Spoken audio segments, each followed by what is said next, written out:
My environment is quite noisy, and this means that my recordings require a significant amount of noise reduction. So allow me to share with you how I record and edit my vocals using Audacity and Kdenlive. My audio equipment consists of a lavalier mic and some egg cardboards that I spray painted black. Sometimes I go under the covers when I'm in a rush or when the ambient noise is very pronounced, but this results in me rapidly overheating.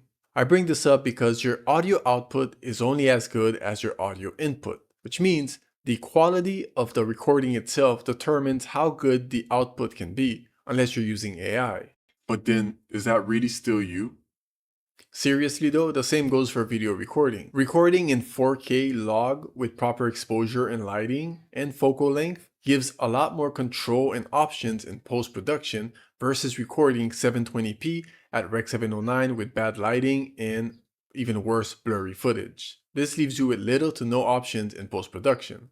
Now, I know these are two extremes, but it's just to paint a picture here. If you go back and listen to my older content, you can tell the difference. I had no microphone and very little skills in terms of audio engineering. So I had to consult a few professionals and look up quite a few videos on YouTube until I could really get a grasp on it, and finally bought a mic. How do I record? Glad you asked. I'll plug in my lavalier mic into the computer and then I'll lower the input volume significantly. I go to my sound settings, I look for microphone, and I reduce the sensitivity of the microphone.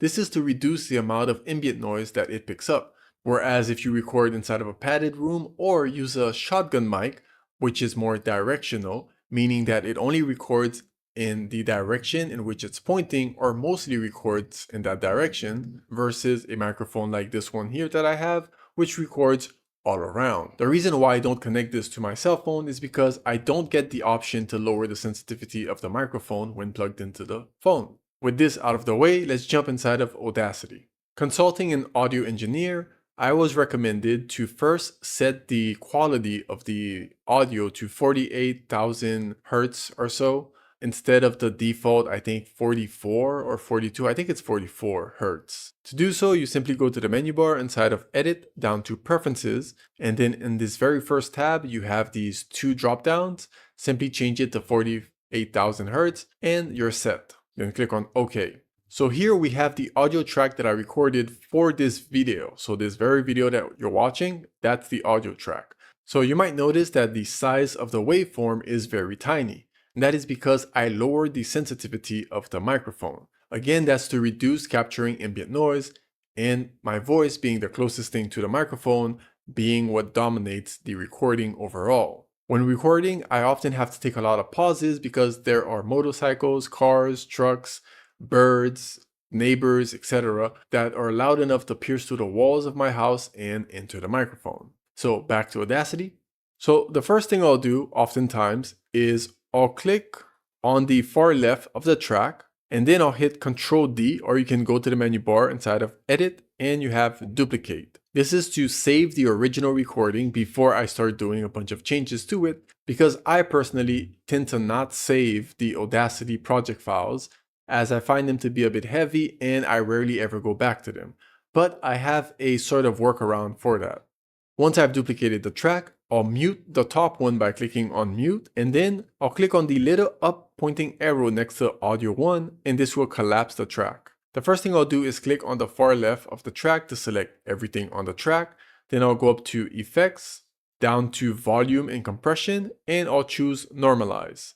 Inside of Normalise, I'll set the value to -3. A quick disclaimer, I will not get too technical with this information because, for one, I'll probably butcher the information, so I can only really give you a general explanation or so, a very vague one. I did my research and I understand it well enough to navigate it, but again, I cannot do justice to this information. I would definitely butcher the details of it. But for audio, you'll generally see it go from 0 and then counting downwards the negative numbers. 0 representing a peaking of the sound, so when it gets a little bit distorted and hurts your ears. The next thing I'll do is noise reduction. Now I do noise reduction inside of Kdenlive, but inside of Audacity, you get to target which sounds you would like to eliminate from your audio. So as another rule, when recording, you want to leave the recording running for a little bit just to capture the ambient noises so that you can use that as the profile for the noise reduction. So at the beginning of my recording, I have a portion here of ambient noise. So I would simply make a selection over it, then go to Effect, down to Noise Removal and Repair, and then down to Noise Reduction. The noise reduction works in two steps. The first one is capturing the profile or noise profile that you'd like to eliminate, and the second one is applying the noise reduction.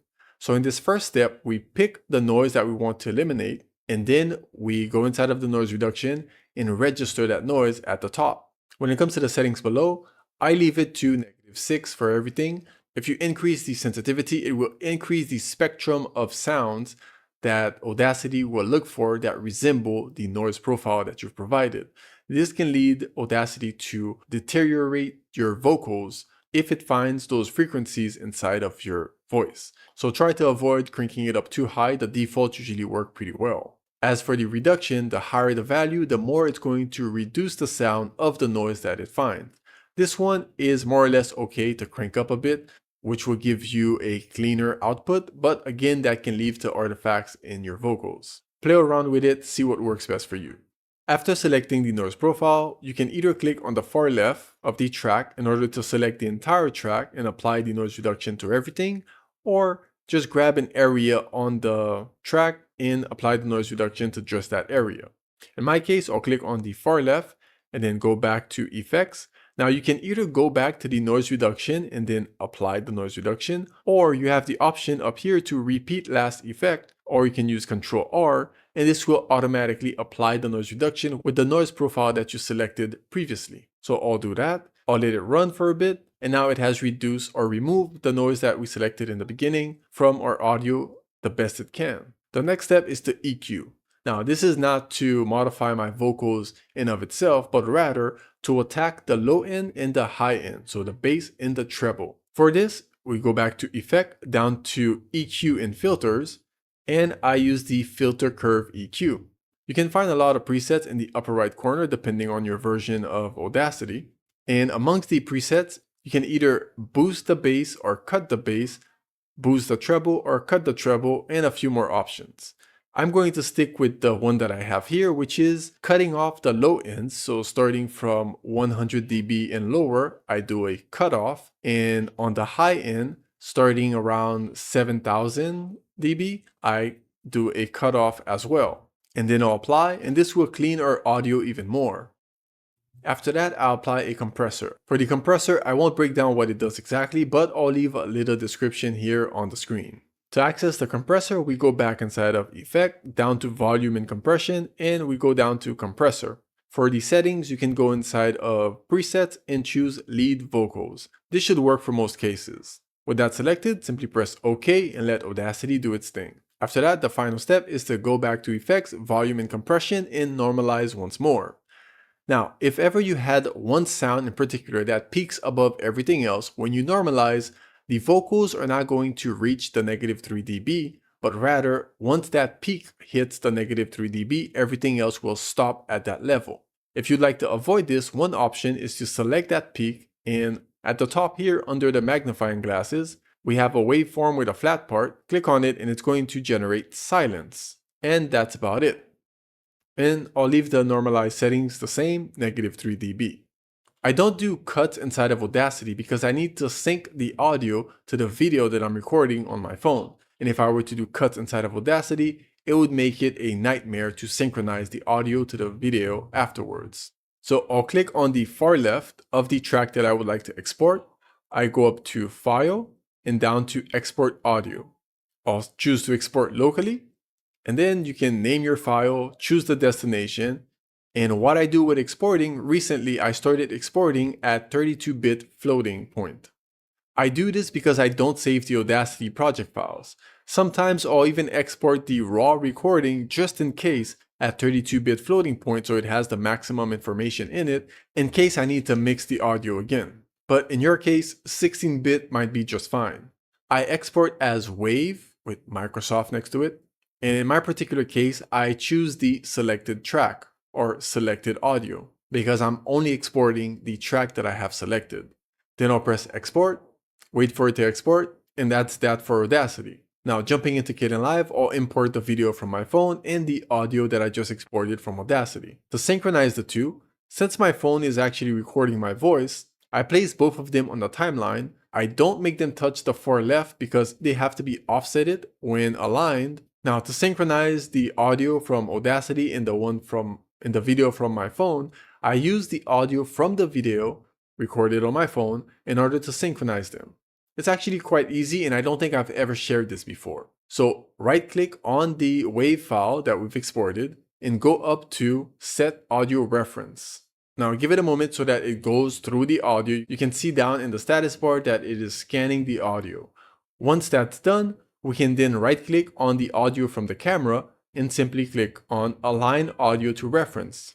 So once they're synchronized, I'll delete the audio from the video either by ungrouping and deleting the audio or holding down Alt, clicking on the audio of the video and deleting that, and then I can group the talking head, so the video, with the audio that we exported from Audacity. Now, inside of Kdenlive, there are 3 effects that I usually apply to the audio regardless. The first one is audio seam. An audio seam is something that you apply to the track itself, or you could try applying it to master. And this is to help ease the transition between cuts in your audio. In other words, this would help you avoid the little clipping sounds or popping sounds that happen after you render. The next one is a limiter. I either use the basic limiter or the fast look ahead limiter. If I'm using the fast look ahead limiter, I'll set it to -6 because you get to choose the decibels where you want to have the limit set.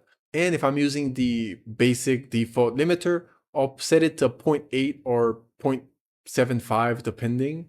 Now, depending on which limiter you use, you can increase the input volume, not the output volume if you're using the default limiter, because the output volume happens after the limiter, which means if you are trying to avoid clipping, you might introduce clipping again by increasing the output volume. So I personally increase the input volume if necessary. And lastly, I'll add the noise suppressor for voice. And the reason for this is that there's usually a little bit of noise left in the background, especially since I mentioned my environment is very noisy.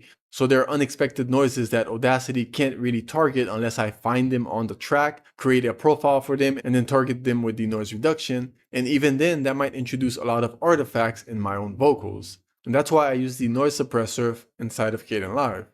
And that's pretty much it. If you want to learn more about Kdenlive, you can click on this playlist here, and thanks for watching.